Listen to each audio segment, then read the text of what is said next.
Mastermind mismo kay Vong Navarro case ay talagang umamin na itong si Denise Cornejo, kung saan naman makikita natin na napaluha pa siya. Tila parang na-hurt din siya na inamin niya iyon.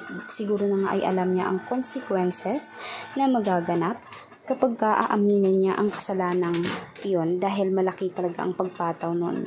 Dahil ang buong akala ng lahat, pinakauna o pinakasimuno ng gulong ito ay si Cedric Lee. Pero yun pala ay ang babae. Gusto lang pala niya makaganti ang pisa kay Bong, hanggang sa unti-unting lumaki na nga ang naging ideya nilang dapat ay i-frame up nila si Bong para tuluyan ng mabulok at makuha umano ni Bong ang kanyang nararapat umano. Kumbaga ay ang karma umano ni Bong kahit wala naman si Bong na ginagawa. Kaya ngayon, may pagnanasa pala itong si Denise, which is si Bong ay married na kay Tanya. Si Tanya ang mismong asawa ni Bong na totoong nagmamalasakit at nagmamahal sa kanya. Kaya nga siguro ang nasa itaas na mismo ang nag-decide na sila ay mapapahamak dahil sila mismo ay huwarang makasalanan. Hindi talaga magandang ehemplo sa kanilang kabataan ang ginawa nilang pareho.